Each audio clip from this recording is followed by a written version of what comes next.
नमस्कार, आप देख रहे हैं हकीकत क्या है। मैं हूं सौरभ शर्मा। पाकिस्तान के कब्जे वाले कश्मीर से लेकर बहावलपुर तक कुछ ऐसा हुआ है जिसने भारत की खुफिया एजेंसियों और इंडियन आर्मी को पूरी तरह अलर्ट कर दिया है। पीओके और बहावलपुर, इन दोनों लोकेशंस पर लश्कर तैयबा और जैश ए मोहम्मद के आतंकियों की एक जॉइंट रैली हुई है। पीओके में लश्कर के आतंकी ने जैश के सैकड़ों आतंकियों के सामने हिंदुओं की गर्दन उड़ाने की धमकी दी।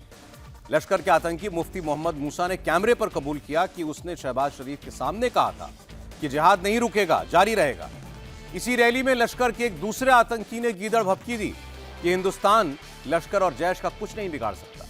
लश्कर और जैश की दूसरी मीटिंग पाकिस्तान के बहावलपुर में हुई है। रिपोर्ट्स के मुताबिक हाफिज सईद के बेटे तलहा सईद, आतंकी सैफुल्लाह कसूरी और अब्दुल रऊफ ने बहावलपुर में मसूद अजहर से मुलाकात भी की।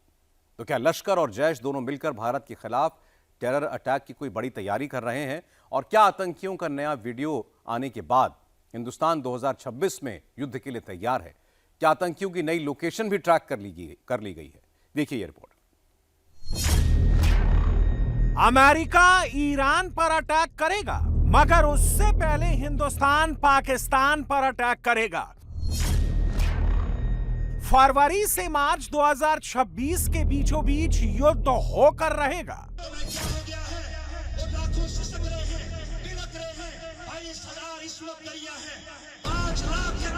और वजह लश्कर तैयबा का ये आतंकवादी बनेगा। सुनिए ये आतंकवादी क्या कह रहा है। सियासतदानों, हाजियों के वारसों, शहीदों के वारसों, तुम्हें क्या हो गया है? वो लाखों सिसक रहे हैं, बिलक रहे हैं। ये भीख मांगने से नहीं, ये हिंदू की गर्दन से, हाँ, जिहाद का आलम बुलंद करने से तुम्हें आजादी मिलेगी। म्याऊं म्याऊं करने से नहीं मिलेगी। ये बात सिर्फ मैंने यहाँ नहीं की, ये वजीर आजम के सामने भी की है। मुजफ्फराबाद में सारे वजीर बैठे थे, वहाँ ये बात मैंने की है और करते रहेंगे इंशाअल्लाह।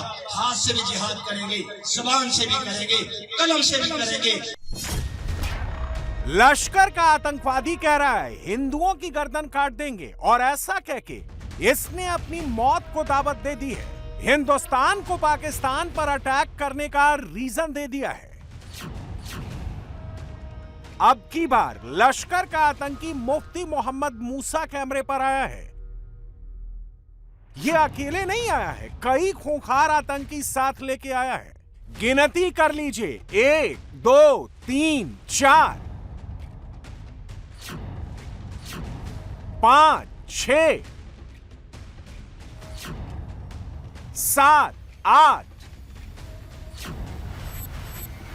एलओसी के बेहद करीब पाकिस्तान ऑक्यूपाइड कश्मीर के रावलाकोट में ये सारे आतंकी जमा हुए।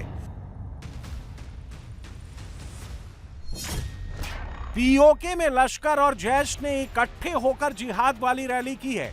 इसमें लश्कर के अबू मूसा के अलावा लश्कर का कमांडर नस्र जावेद, आमिर जिया, बाबर हुसैन और जैश के लोकल कमांडर्स मौजूद थे। सुनिए आतंकी क्या कह रहा है, हिंदुस्तान को कैसे चैलेंज दे रहा है। दावते खिताब देता हूं जम्मू कश्मीर यूनाइटेड मूवमेंट के सदर जनाब सरदार बाबर साहब को बात यह है, मूसा भाई, आपका भाई, आपके वालिद साहब, आपके खानदान के लोग शहीद हैं। चढ़ाओ सोशल मीडिया पे, ये हिंदुस्तान हमारा क्या बिगाड़ लेगा? हमारा क्या बिगाड़ लेगा? हम मुस्लिम नहीं हैं, हम शहादत से उतनी ही मोहब्बत करते हैं जितने ये दुनिया से मोहब्बत करते हैं। शहादत हमारी दुल्हन है। हाथ खड़ा करके कहो, शहादत हमारी दुल्हन है। हम अपने शोहदा के खून को नहीं भूले। तहरीक जारी है। सरदार साहब की क़यादत में रेस्क्यू ऑपरेशन भी हुआ। सरदार साहब आपकी क़यादत में इंशाअल्लाह हम ये तोड़ेंगे। तोड़ोगे, जो तोड़ेंगे हाथ खड़ा करें। आपका भाई, आपके वालिद साहब, आपके खानदान के लोग शहीद हैं। अब तक के दोनों वीडियो से दो बातें क्लियर हैं। नंबर 1, आतंकियों को मुनीर ने ऑर्डर जारी कर दिए हैं, और नंबर 2, जैश और लश्कर को केसरिया से मन जोगी हुआ रे, दिल झूमे देख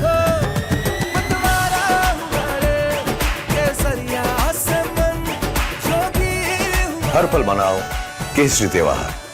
विमल, बोलो जुबान केसरी। एक साथ मिलकर टेरर अटैक का प्लान बनाने को कहा गया है।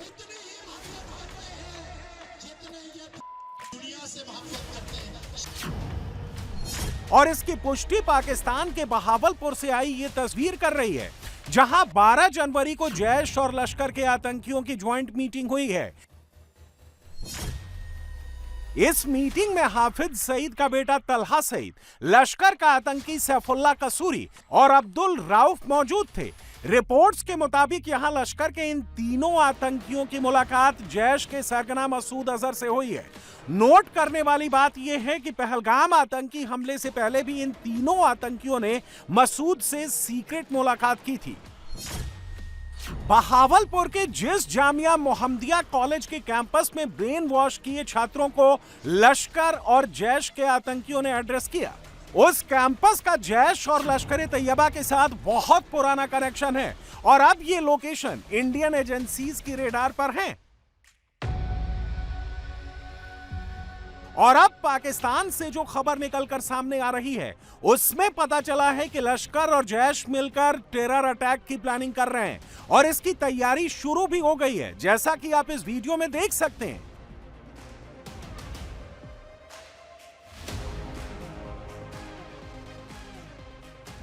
लश्कर और जैश अपने आतंकियों को पूरे पाकिस्तान में कोवर्ड वाटर टेरर अटैक की ट्रेनिंग दे रहा है। इन आतंकियों में वेल ट्रेंड स्कूबा डाइवर से लेकर प्रोफेशनल स्विमर्स तक सब मौजूद हैं।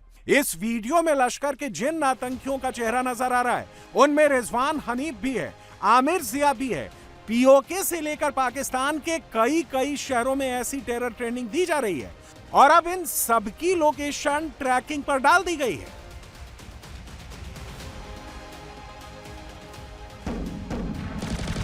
Army chief general Upendra Dwivedi ने भी हिंट दे दिया है, मुनीर के आतंकियों की शामत किसी भी वक्त आने वाली है, जिसने पाकिस्तान में सबकी घबराहट बढ़ा दी है।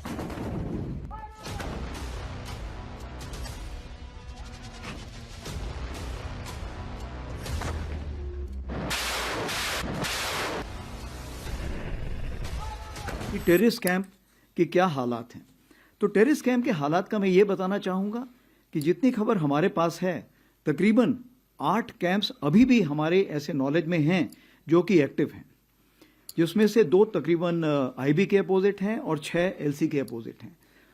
और इन कैंप्स में तकरीबन अभी भी हम समझते हैं कि किसी प्रकार की प्रेजेंस या ट्रेनिंग है, तो इसलिए हम उसके नज़र रखे हुए हैं, उसकी खबर कोशिश करते हैं हासिल करने की, और अगर कोई ऐसे दोबारा हरकत हुई तो हम ज़रूर उसको, जो हमारा इरादा है, हम उसको जरूर अंजाम दें। जो एक और इम्पोर्टेंट बात की, वो एक बड़ी खतरनाक बात उन्होंने की है।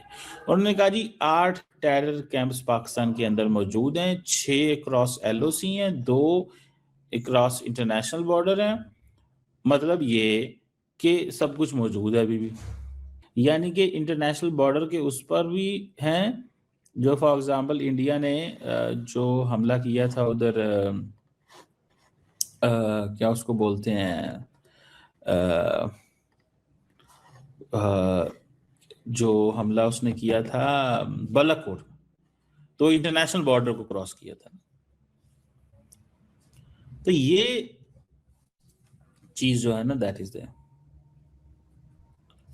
मुझे जाती तौर पे ये लगता है कि ये जो वो कह रहे हैं कि अभी हैं, और दूसरी एक और बात भी उन्होंने की, उन्होंने कहा ये ऑपरेशन सिंदूर चल रहा है। इंडिया के मीडिया में ये चल रहा है कि suspected Pakistani drones activity over LOC, कि जी एलओसी के ऊपर पाकिस्तानी ड्रोन्स की एक्टिविटी जो है वो देखी गई है, सस्पेक्टेड पाकिस्तानी ड्रोन्स। अच्छा, अब इसके अंदर ये है कि कई एक ऐसे एरियाज के नाम भी आए हैं सामने जिसके ऊपर ये कहा जा रहा है कि जी ये जो है ना, ये यहाँ पर इन एरियाज में जो है ना ये देखा गया।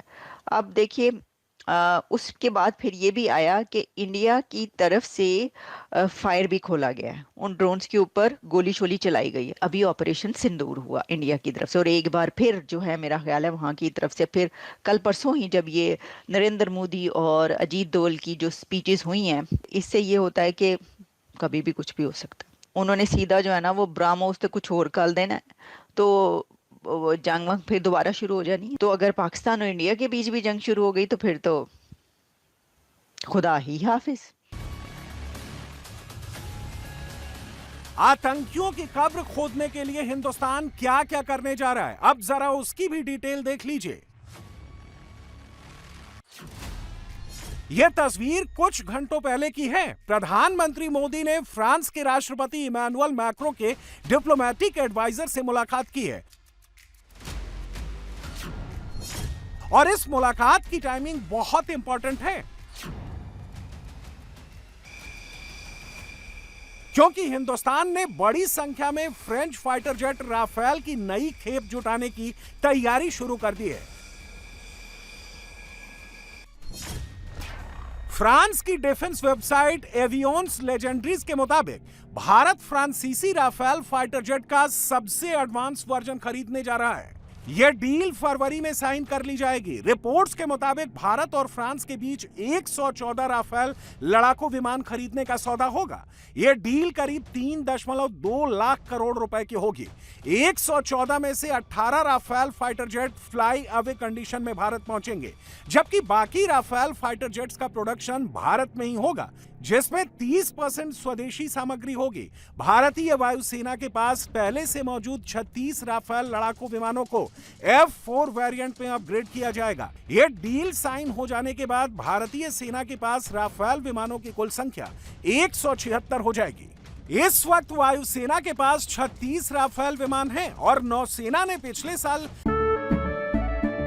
केसरिया से मन जोगी हुआ रे, दिल झूमे देखो मतवारा हुआ रे, केसरिया से मन जोगी हुआ। हर पल मनाओ केसरी त्योहार।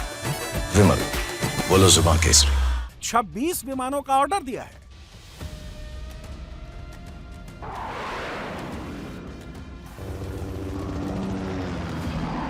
हिंदुस्तान की राफेल वाली इस मेगा डील की खबर सुनते ही पाकिस्तान में सबके हाथ पैर फूलने लगे हैं। पाकिस्तानियों को लगने लगा है कि अब उनके सिर के ऊपर युद्ध के बादल मंडराने लगे हैं।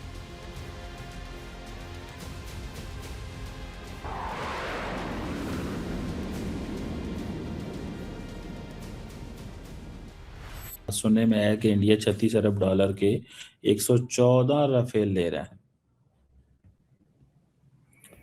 ठीक है ना जी।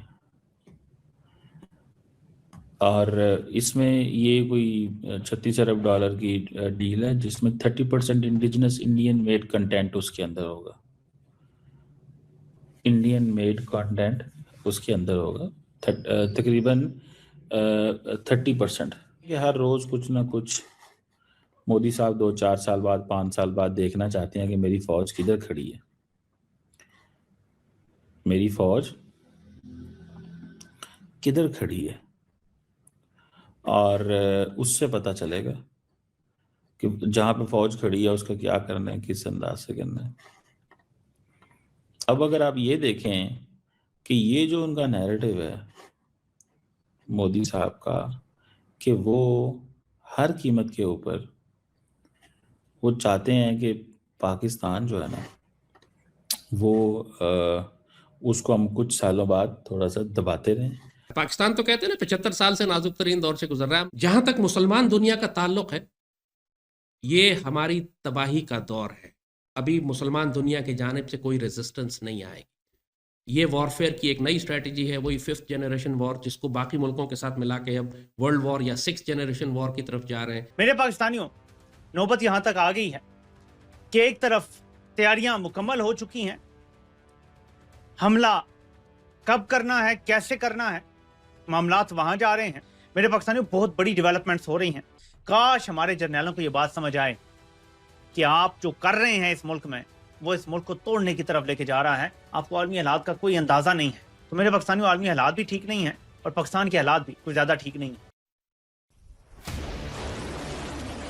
पाकिस्तान में पैनिक सिर्फ भारत की राफेल वाली संभावित डील से नहीं है। भारत कुछ और भी ऐसा करने जा रहा है जो मुनीर के लिए खतरे की घंटी है, और वो है भारत की अपनी रॉकेट मिसाइल फोर्स, जो अब वजूद में आने के लिए रेडी है। मिसाइल फोर्स के बारे में तो क्या मिसाइल फोर्स की हमें जरूरत है? जवाब है हां। आज आप देखेंगे रॉकेट और मिसाइल दोनों एक दूसरे में शामिल हो गए हैं, क्योंकि अगर हमें इंपैक्ट में पहुंचाना है तो रॉकेट भी पहुंचा सकता है, मिसाइल भी पहुंचा सकता है। इसीलिए हमसे अगर आप पूछिए तो हम रॉकेट मिसाइल फोर्स की तरफ देख रहे हैं, क्योंकि पाकिस्तान ने, जैसे आपको पता है, उसने रॉकेट फोर्स एक आर्मी के तहत खड़ी की हुई है। आपको पता है कि चाइना ने भी ऐसी फोर्स खड़ी की हुई है। तो ये समय की मांग है कि हमें ऐसी फोर्स खड़ी करनी पड़ेगी। उस चीज़ को मद्देनजर रखते हुए, जैसे हमारा पिनाका है जिसको 120 किलोमीटर की रेंज में चेक किया गया है, हमने ऑलरेडी कुछ कॉन्ट्रैक्ट साइन किए हुए रॉकेट के जो 150 हैं, जिसको हम बाद में 300-450 किलोमीटर की भी रेंज पे भी देखेंगे। उसी प्रकार से आपने प्रलय के बारे में अभी सुना होगा, क्या कार्रवाई हो ही रही है। ब्रह्मोस तो आपको पता ही है। कुछ और भी ऐसे सैंक्शंस हमारे पास हैं जिसको हम आगे लेके जाएंगे।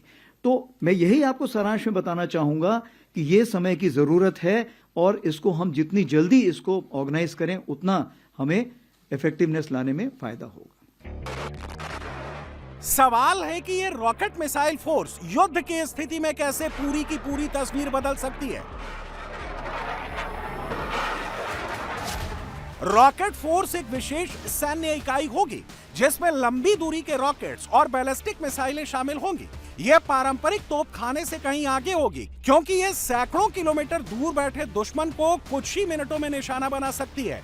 इस फोर्स में Pinaka multi barrel rocket launcher, Pratap ballistic missile और ब्रह्मोस सुपरसोनिक क्रूज मिसाइल को शामिल किया जा सकता है। और इंडियन आर्मी चीफ के ऐलान के बाद पूरे पाकिस्तान में मानो मातम छा गया है।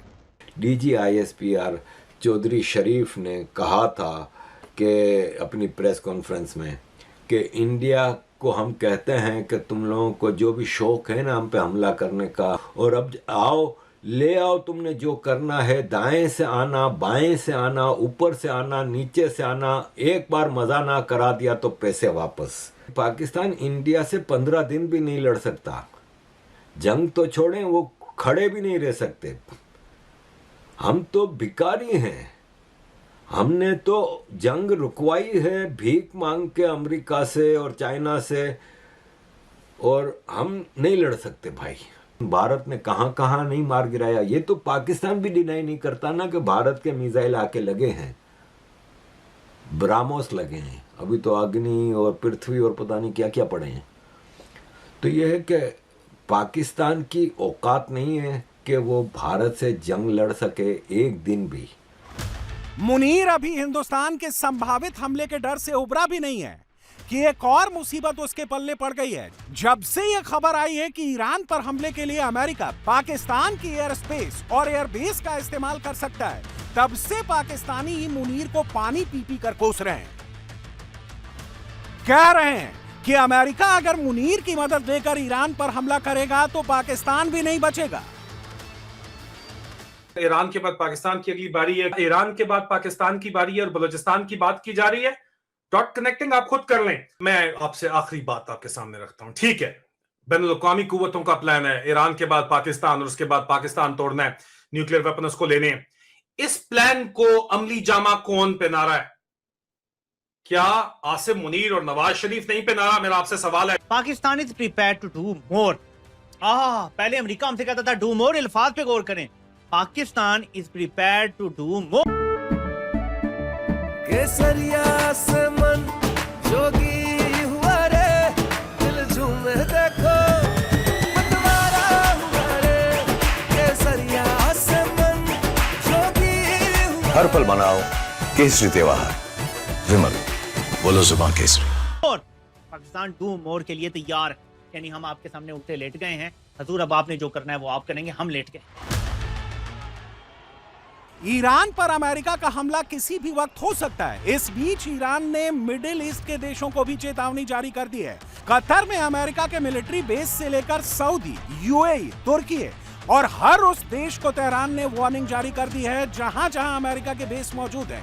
ईरान ने साफ कह दिया है कि अगर उन देशों में मौजूद अमेरिकी बेसों से ईरान पर हमला हुआ तो ईरान उन्हें भी नहीं छोड़ेगा, और इसका आफ्टर इफेक्ट दिखने लगा है। सऊदी अरब का पैसा, तुर्की की आर्मी और पाकिस्तान के न्यूक्लियर वेपन के दम पर नाटो की तर्ज पर इस्लामिक नाटो के गठन की चर्चा शुरू हो गई है। सऊदी अरब और पाकिस्तान के बीच साइन हुए डिफेंस पैक्ट में अब तुर्की को शामिल करने की तैयारी है। यह पैक्ट नाटो की तरह काम करेगा और इसमें किसी एक सदस्य पर हमला पूरे ग्रुप पर हमला माना जाएगा। इसे एक्सपर्ट्स इस्लामिक नाटो या मुस्लिम नाटो कह रहे हैं। अब एक और खबर जो कि बहुत अहम खबर है कि पाकिस्तान और सऊदी अरब की जो डिफेंस डील हुई है इसमें तुर्की भी शामिल होना चाहता है। ये तीनों ममालिक का अगर बाकायदा इससे एक ब्लॉक बन जाता है तो ये सिक्योरिटी ब्लॉक इतना ज़्यादा अहम होगा, इतना ज़्यादा इसकी अहमियत होगी कि दुनिया इसको इग्नोर नहीं कर सकेगी। पाकिस्तान, सऊदी अरब और तुर्किया का मुस्लिम नेटो कंफर्म हो गया। तुर्किया के सदर, जी बिल्कुल, तुर्किया के सदर जो है वो रजब तैयब उर्दगान जो है वो राजी हो चुके हैं इस बात पर कि पाकिस्तान, तुर्किया और सऊदी अरब का एक डिफेंस पैक्ट होना चाहिए, एक ब्लॉक होना चाहिए। पाकिस्तान, तुर्किया और सऊदी अरब, ये एक अलायंस, मुस्लिम नेटो अलायंस जो है वो तकरीबन बनने जा रहा है और इस पर तुर्किया बिल्कुल रजामंद है। सऊदीया के साथ जो हमारा एक मुआहदा हुआ जिसमें एक पर हमला दूसरे पर हमला कंसिडर किया जाता है, उसको लेकर पूरी दुनिया में सोच विचार जारी है और अब तुर्की उसका हिस्सा बनना चाहता है। अब ये रिपोर्ट जो ब्लूमबर्ग ने शाया की फ्राइडे को, कम से कम वो तो ये बता रही है कि और क्या ये एक बड़े इस्लामी अलायंस में बदल सकता है? देखिए, हम तो ये चाहेंगे कि अगर हमारे ऊपर हमला हो तो सऊदी अरेबिया क्या, टर्की क्या, सारे ही हमारी हेल्प करें जी, ठीक है ना, because we are faced with India. मगर हमारा इशू ये है कि ये जो मिडिल ईस्टर्न कंट्रीज हैं ये आपस में भी इनके काफ़ी इश्यूज हैं, लाइक यूएई और से Saudi Arabia, Yemen and Saudi Arabia, Sudan, Somaliland and so on. तो we have to be very careful. मेरा ख्याल है ये जो डिफेंस पैक्ट है विद सऊदी अरेबिया, ये किसी और के साथ इस किस्म का डिफेंस पैक्ट मुझे नजर नहीं आ रहा। I don't think we are in a position to do that. Muslim NATO वाली खबर और मिडिल ईस्ट के देशों को ईरान की चेतावनी के बाद यह करीब करीब क्लियर हो चुका है कि हो ना हो, ईरान पर हमले के लिए पाकिस्तान अपने एयरबेस अमेरिका को दे चुका है और पाकिस्तानी एयरबेसेस में से ईरान पर अमेरिकी अटैक किसी भी वक्त शुरू हो सकता है और अगर ऐसा हुआ तो मुनीर का मरना तय है। मुल्ला मुनीर इधर से भी मरेगा, उधर से भी मरेगा, पाकिस्तान नहीं बचेगा। जनवरी के पहले 14 दिनों में योगी आदित्यनाथ का बुलडोजर संभल में चला, काशी में चला, देवरिया में चला और बरेली से लेकर बलरामपुर, सीतापुर से संभल तक मजार, बाजार, बस्ती, कॉलोनियां, जहां जहां कब्जा था वहां चला और उसे मिट्टी में मिला दिया। 2026 में योगी के बुलडोजर की स्पीड बहुत तेज है। क्या ये एक पैटर्न है? अभी तो आधा जनवरी गुजरा है, मकर संक्रांति तक योगी ने सिर्फ क्या ट्रेलर दिखाया है, बाकी जनवरी क्या होगा? यूपी में बुलडोजर और कहां कहां चलने वाला है और अगला नंबर किसका आने वाला है? इस रिपोर्ट में आपको इन सारे सवालों के जवाब मिलेंगे।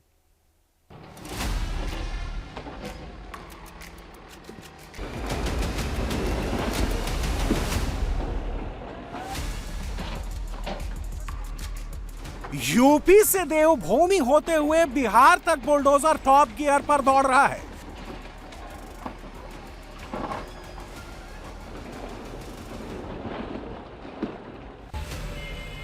2026 की जनवरी में गैर कानूनी कब्जों पर सबसे बड़ी चोट हो रही है।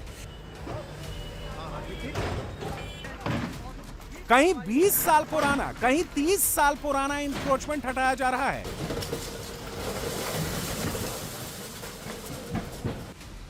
मकर संक्रांति तक सिर्फ ट्रेलर दिखा है, बाकी के 15 दिनों में बुलडोजर की पूरी पिक्चर दिखेगी।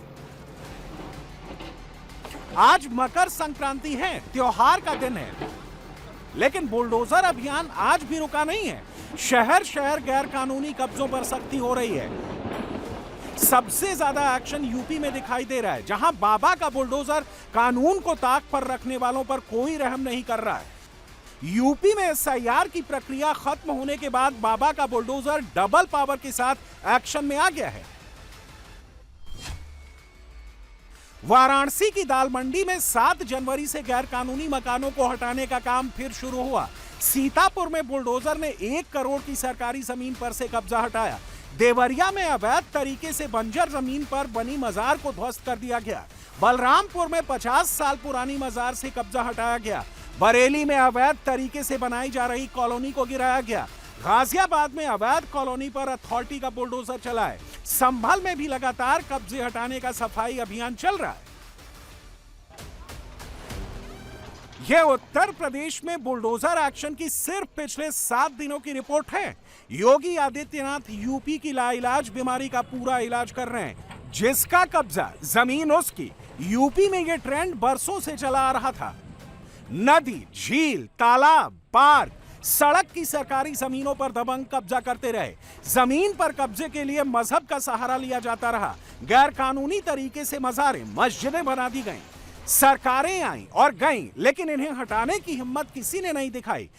लेकिन 2017 में योगी आदित्यनाथ ने सत्ता संभालते ही नई टैगलाइन बना दी, जहां पर कब्जा वहां पीला पंजा।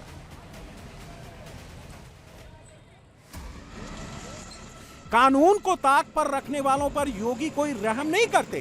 तीज त्योहार तक नहीं देखते। आज मकर संक्रांति का दिन है, लेकिन गाजियाबाद से लेकर वाराणसी तक और संभल से लेकर बरेली तक योगी के अफसर कब्जा करने वालों के खिलाफ एक्शन में दिखे। संभल पर योगी आदित्यनाथ की खास नजर है। संभल में गुजरे सालों में कई अवैध अतिक्रमण को हटाया गया है। आज भी ये सिलसिला जारी रहा। ये तस्वीरें संभल के बिछौली गांव की हैं। ग्राम समाज की जमीन पर दबंगों का कब्जा सालों से था। सरकारी जमीन पर घर बना लिए गए थे। कुछ जमीनों पर बाउंड्री बनाकर उसमें जानवर बांध दिए गए थे। सरकारी जमीन का कब्जा ना हटाया जा सके, इसके लिए इमामबाड़ा भी बनवा दिया गया था। संभल के रेवेन्यू डिपार्टमेंट ने जमीनों की जांच की तो अतिक्रमण का पता चला। मामला अदालत तक गया, लेकिन कब्जा करने वाले डॉक्यूमेंट नहीं दिखा पाए। प्रशासन ने पहले नोटिस दिया, लेकिन जब कब्जा खुद नहीं हटाया गया तो आज बुलडोजर चल गया। मकान गिरा दिए गए, इमामबाड़े को भी हटा दिया गया। 27 बीघा जमीन के एक दूसरे हिस्से में बच्चों के खेलने के लिए मैदान था। दूसरा हिस्सा स्कूल के लिए था। तीसरा हिस्सा ग्राम पंचायत के लिए था। जमीन का चौथा हिस्सा खाद के गड्ढे के लिए दिया गया था। कब्जा करने वाले दबंग बिछौली के आम लोगों के हक पर सालों से कब्जा जमाए हुए थे। आज बाबा के बुलडोजर ने उन्हें उनका हक दिलवा दिया।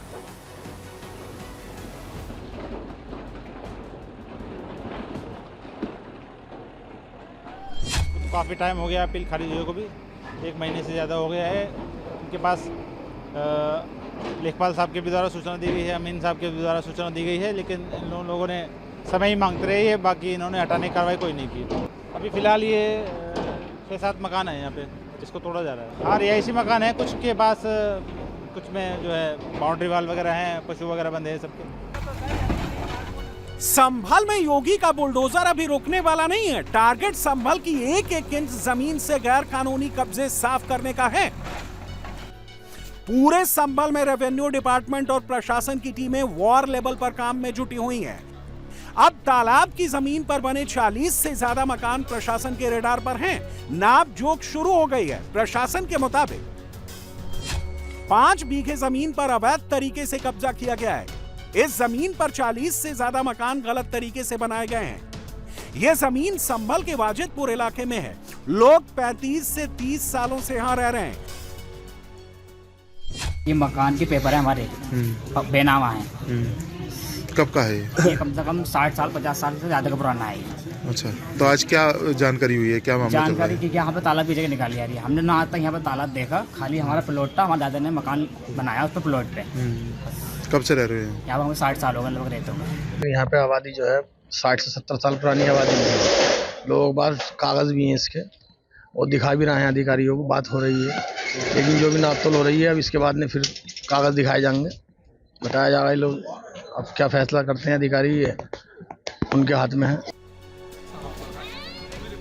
लेकिन प्रशासन का दावा है कि उसने पूरी जांच पड़ताल कर ली है। तालाब की जमीन पर अवैध कब्जा किया गया। लोगों के पास जो डॉक्यूमेंट है वो कोर्ट में नहीं टिकेंगे।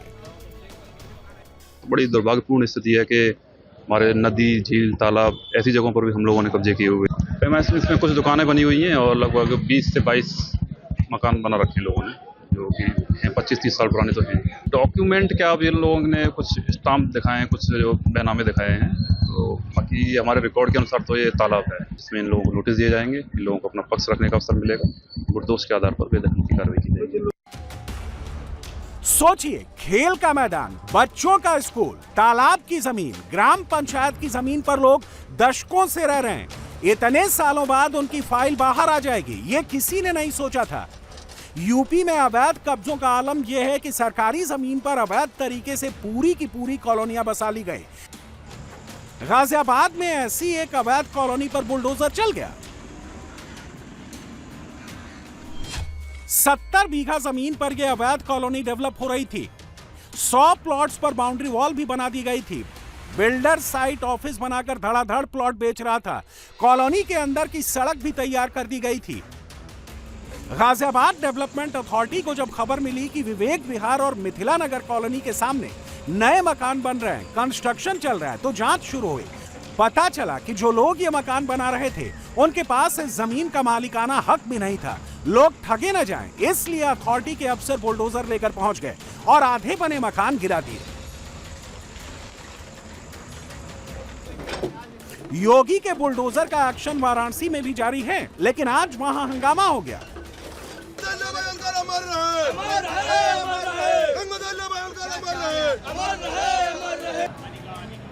असल में वाराणसी के घाट सुंदर दिखें, यह प्रधानमंत्री नरेंद्र मोदी का सपना है।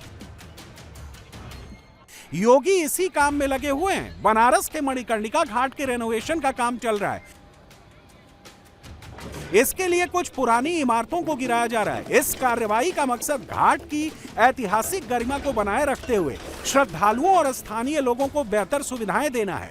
घाट पर सुरक्षा, सफाई और बिना रुकावट लोग आ जा सकें, इसलिए ये कदम उठाया जा रहा है। जिनके घर तोड़े जा रहे हैं, उनका कहना है कि प्रशासन मंदिरों को तोड़ रहा है।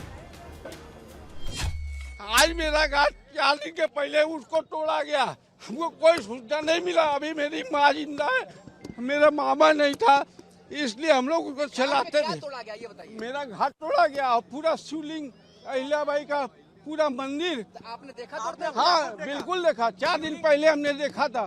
टूट गया तो हम क्या बोले? नहीं किया कि तोड़ा गया? नहीं, हम क्यों, हमारे पास सामर्थ्य नहीं है। वाराणसी का मणिकर्णिका घाट पूरी दुनिया में मशहूर है। कहते हैं कि यहाँ चिता की आग कभी नहीं बुझती। हर रोज सैकड़ों शवों का अंतिम संस्कार यहाँ होता है। हजारों लोग आते हैं, इसीलिए प्रशासन इस घाट के रीडेवलपमेंट का काम कर रहा है। 1 साल से मणिकर्णिका घाट का रीडेवलपमेंट का काम चल रहा है। यहाँ शवदाह के लिए प्लेटफॉर्म बनाए जा रहे हैं, दुकानों को व्यवस्थित किया जा रहा है, घाट में आने जाने के रास्तों को चौड़ा किया जा रहा है। कुछ लोग इस काम से नाराज हैं। सोशल मीडिया में इस तरह के वीडियो घुमाए जा रहे हैं कि प्रशासन मंदिरों को तोड़ रहा है, लेकिन वाराणसी के डीएम ने इन सारे आरोपों को खारिज कर दिया। जो पक्के हिस्से थे, जो पुराने थे, जो बेहतर करने की ज़रूरत थी, तो उसको दोबारा से पुनर्निर्माण कराया जा रहा है। तो उसी पुनर्निर्माण के प्रोसेस में आज की डेट में वहाँ पे परियोजना चल रही है। जो अभी वर्तमान में सोशल मीडिया में जो फ़ोटोज़ कुछ शेयर किए जा रहे हैं, कुछ एआई के माध्यम से भी उसमें जो है मॉर्फिंग भी हो रही है, लेकिन जो मूल रूप से जो फ़ोटोज़ चल रहे हैं वो जो घाटों पे, जो सीढ़ियों पे और मढ़ी में जो अलग अलग तरह की कलाकृतियाँ बनी हुई हैं, उनसे रिलेटेड वो फ़ोटोज़ हैं। मैं ये यहाँ स्पष्ट भी करना चाहूँगा कि जो कलाकृतियाँ हैं, जो मूर्तियाँ हैं, उन सबको पूरी तरीके से संरक्षित करके संस्कृति विभाग में आज हम लोगों ने उसको संरक्षित भी किया है और पुनर्निर्माण में उसको पुनर्स्थापित भी किया जाएगा। तो